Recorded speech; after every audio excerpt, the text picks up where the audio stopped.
السلام علیکم ناظرین، آپ دیکھ رہے ہیں ڈیلی پاکستان. میں ہوں آپ کو میزبان کاشف شکیل. ناظرین، میرے ساتھ موجود ہیں مزمل سہر وردی صاحب. انہوں نے آج ایک کالم لکھا، ویلڈن سراج الحق، ویلڈن خواجہ آصف. ان سے جانیں گے اس کالم کے پیچھے راز کیا ہے اور یہ کون سے سنسنی خیز ایسے انکشافات ہیں جو آج یہ کریں گے. سینٹ کا الیکشن ہوا، جماعت اسلامی نے ووٹ نہیں ڈالا، اور خواجہ آصف صاحب نے ایک پروگرام میں ایسے رازوں سے پردہ اٹھایا کہ جس کو آپ سن کے آپ بھی کہیں گے کہ یہ بیہائنڈ دا سین، پردے کے پیچھے کیا چل رہا ہے. میں بلا تمہید مزمل صاحب کی طرف جاتا ہوں اور ان سے گفتگو کرتا ہوں. السلام علیکم سر. السلام علیکم کاشف. کیسے ہیں سر؟ بالکل ٹھیک. آپ اچھا، نے ویلڈن سراج الحق، ویلڈن خواجہ آصف. پہلے تو آ جاتے جماعت اسلامی کی طرف. جماعت اسلامی نے ووٹ کیوں نہیں ڈالا اور اس کے پیچھے کیا وجوہات ہیں؟ دیکھیں، ابتدائی طور پر جب جماعت اسلامی یہ کہہ رہی تھی کہ ہم اس سارے عمل سے دور رہیں گے تو سب کہہ رہے تھے کہ ایسا کیوں ہے جب اس وقت موقع ہے حکومت کے چیئرمین سینٹ کو گرانے کا. ماضی میں جماعت اسلامی نے راجہ ظفر الحق کو ووٹ بھی ڈالا تھا. جماعت اسلامی عمران خان کے خلاف ریلیاں بھی نکال رہی ہے، تو اپوزیشن کے ساتھ کیوں نہیں کھڑی ہے؟ ایک عمومی سوچ یہ تھی کہ سراج الحق کو اپوزیشن کے ساتھ کھڑے ہونا چاہیے اور اس وقت سنجرانی کو گرانے میں اپوزیشن کی مدد کرنی چاہیے. ایک رائے یہ بھی تھی کہ اپوزیشن کو شاید ضرورت نہیں ہے، اس لیے سراج الحق پر زیادہ محنت بھی نہیں کی جا رہی. لیکن سراج الحق نے اور جماعت اسلامی نے ایک سٹینڈ لیا کہ ہم حکومت اور اپوزیشن کی اس لڑائی میں دونوں فریقین کے ساتھ نہیں ہوں گے. لیکن میں سمجھتا ہوں وقت نے ثابت کیا کہ ان کا یہ فیصلہ ٹھیک تھا. جو کچھ اپوزیشن کی صفوں میں ہوا ہے، سراج الحق نے اس گند سے خود کو پاک رکھ لیا ہے. اور جو حکومت نے گند کیا ہے چیئرمین سینٹ کے الیکشن میں، کم از کم سراج الحق نے اس گند سے بھی خود کو باہر رکھ لیا ہے. سر، اگر وہ 2 ووٹ ڈال بھی دیتے تو پھر بھی 52 ہونے تھے. زہرانے میں 64، عشائیے میں 64، ووٹ نکلے 50. پھر آج سوال ہوتا کہ پتہ نہیں جماعت اسلامی کے بھی وہ 2 ووٹ بک تو نہیں گئے، کہیں جماعت اسلامی کے لوگوں نے بھی تو پیسے نہیں پکڑ لیے ہیں، جماعت اسلامی نے ووٹ ڈالا ہے یا نہیں ڈالا ہے. جب آج خود اپوزیشن یہ کہہ رہی ہے کہ ہمارے سارے ارکان قرآن اٹھانے کو تیار ہیں کہ 64 کے ہم نے ووٹ ڈالا ہے، تو 14 نے نہیں ڈالا نا. 14 غلط قرآن اٹھانے کے لیے تیار ہیں نا اجلاسوں میں. 14 غلط بات کر رہے ہیں، 14 جھوٹ بول رہے ہیں. تو آج سراج الحق پر بھی یہ سوال اٹھ سکتا تھا کہ پتہ نہیں سراج الحق نے ووٹ ڈالا یا نہیں ڈالا.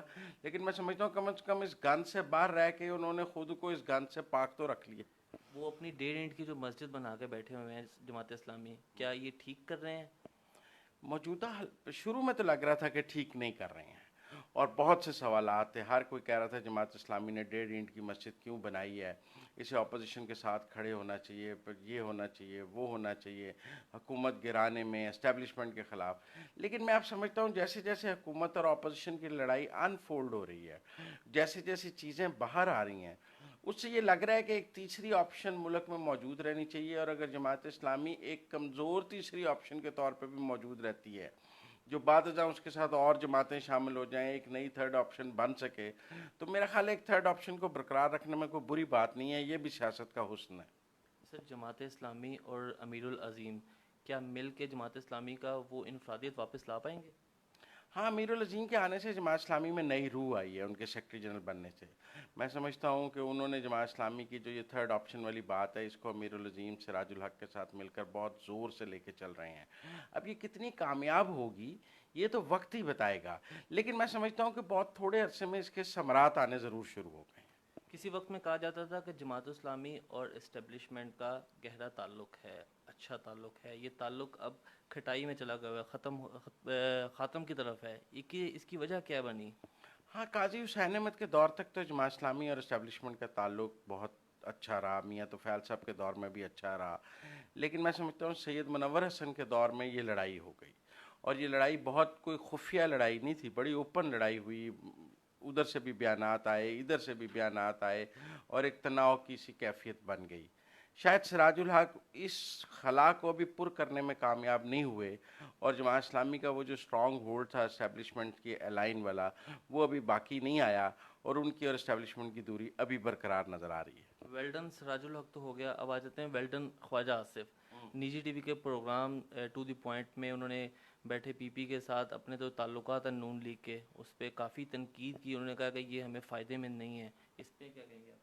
میں سمجھتا ہوں شہباز شریف شروع سے پیپلز پارٹی کے ساتھ ایک محدود تعلقات کی پالیسی کو لے کے چل رہے تھے، اور جب بھی کبھی شہباز شریف سے بات ہوئی کہ آپ نیا چارٹر آف ڈیموکریسی کریں گے، وہ کہہ رہے تھے نہیں نہیں اس کی کوئی ضرورت نہیں ہے، ایک بس ٹھیک ہے پارلیمنٹ کے اندر جو تعاون ہے اس حد تک محدود رہیں گے۔ لیکن یکدم مریم نواز نے اس تعاون کو بلاول کو افطاری میں جا کر ان کو کھانے پہ بلا کر اس سارے کو ایک نئی شکل دے دی، جو شکل شاید میں سمجھتا ہوں مسلم لیگ نون کے بڑے نہیں چاہ رہے تھے، لیکن اس کے بعد وہ مریم نواز کے آگے خاموش بھی ہو گئے۔ اس نئی شکل میں ہی یہ سینٹ کے چیئرمین کی عدم اعتماد بھی سامنے آئی، اور سب کو خیال تھا کہ پیپلز پارٹی نے سنجرانی کو لانے میں کلیدی کردار ادا کیا ہے، اور شاید وہ دل سے چیئرمین سینٹ کو بھیجنا نہیں چاہتے، لیکن اس وقت چونکہ ان کو نون لیگ کی ضرورت ہے تو وہ ایک ظاہری طور پہ ایسا شو کریں گے۔ اب خواجہ آصف تھیلے سے بلی کو باہر لے آئے ہیں، اور انہوں نے کہا ہے کہ بلاول اور پیپلز پارٹی آن بورڈ سے سنجرانی کو بچانے کے لیے، اور انہوں نے اوپنلی کہا ہے کہ پیپلز پارٹی کے ساتھ اتنے زیادہ راہ اور رسم بڑھانا نون لیگ کی پالیسی نہیں ہے۔ میں سمجھتا ہوں نون لیگ نے پچھلے 72 گھنٹے میں اپنی پالیسی کو ریویو کیا ہے۔ نیشنل حاصل بزنجوں کے ایک متنازع بیان پہ انہوں نے خود کو اپنے ڈسٹنس کیا ہے، باقی چیزوں سے بھی خود کو ڈسٹنس کیا ہے، اور خواجہ آصف نے جو ہے میں سمجھتا ہوں ٹھیک موقع پر انہوں نے گھنٹی بجائی ہے، اور سب کو جو ہے خطرے کی گھنٹی بجائی ہے کہ روکیں خود کو اور ایک حد سے زیادہ پیپلز پارٹی کے ساتھ نہ جائیں، اس کا نون لیگ کو نقصان ہوگا۔ میں سمجھتا ہوں خواجہ آصف نے بھی ویل ڈن کیا ہے، ٹھیک موقع پر ٹھیک بات کی ہے۔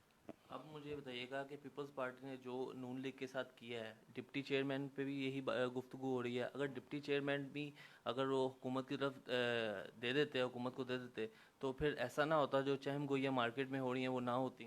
ہاں میرا خیال ہے کہ کوئی بڑی قربانی نہیں تھی کہ اگر پیپلز پارٹی اس وقت سلیم مانوی والے کی قربانی دے دیتی اور کہتی کہ ٹھیک ہے اگر سنجرانی کا عدم اعتماد ناکام ہوتا ہے تو ہم مانڈوی والا بھی چلے جائیں، لیکن انہوں نے سلیم مانوی والے کو بچا کر اپنے اوپر جو شکوک ہیں ان کے بادل زیادہ گہرے کر لیے۔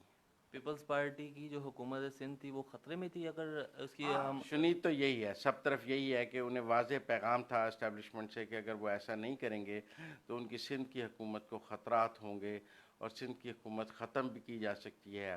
ویسے زرداری صاحب اندر بھی ہیں، ان کی پھپھو بھی اندر ہیں، گو کہ نواز شریف بھی اندر ہیں، لیکن نواز شریف کے اندر ہونے میں اور زرداری کے اندر ہونے میں اور فریال تالپور کے اندر ہونے میں ابھی بہت فرق ہے۔ ان کی کنوکشن نہیں ہوئی ہے، نواز شریف کی کنوکشن ہو گئی ہے، لہذا دونوں صورتحال میں فرق ہے۔ نون لیگ کے اندر جو بیانیہ ہے وہ مریم نواز کا اب زیادہ اہمیت کا حامل ہوگا یا شہباز شریف کا؟ چونکہ احسن اقبال صاحب کی ایک ٹویٹ اور خواجہ آصف صاحب کی یہ جو بلی تھیلے سے باہر نکالی ہے، اس سے تو کچھ اور ہی نظر آ رہا ہے۔ آپ کیا کہیں گے اس بارے میں؟ میرے خیال میں بالآخر شہباز شریف کا بیانیہ چلے گا۔ مریم نواز کا دیکھیں، یہ پیپلز پارٹی کے ساتھ جو ان کا نئی دوستی تھی وہ بھی کامیاب نہیں ہوئی، ان کے اندر جو اس وقت ایک مزاحمت کی تحریک چلانا چاہ رہی ہیں اس کے بھی وہ نتائج سامنے نہیں آ رہے، گو کہ لوگ آ رہے ہیں، آپ کہہ سکتے ہیں جلسے ریلیاں ٹھیک ہو رہی ہیں، لیکن سیاسی نتائج وہ نہیں آ رہے جن کی ضرورت ہے۔ لہذا میں سمجھتا ہوں کہ بالآخر آہستہ آہستہ مسلم لیگ نون کے سارے بڑے جو ہیں وہ شہباز شریف کے بیانیے پر اکٹھے ہو جائیں گے اور متفق ہو جائیں گے۔ نہیں جی ناظرین، یہ تھی آج ویلڈن خواجہ آصف اور ویلڈن سراج الحق مزمل سہروردی صاحب کے ساتھ۔ ہم کل ایک نئے ٹاپک کے ساتھ حاضر ہوں گے۔ ان کا ڈیلی جو کالم ہے وہ ہفتے میں 4 دن آتا ہے، اور ہم 4 دن ہی ان سے پروگرام بھی کیا کریں گے۔ روزانہ نئے ٹاپک کے ساتھ حاضر ہوں گے۔ اپنے میزبان کاشف شکیل کو اجازت دیجیے، دیکھتے رہیے ڈیلی پاکستان۔ اللہ حافظ۔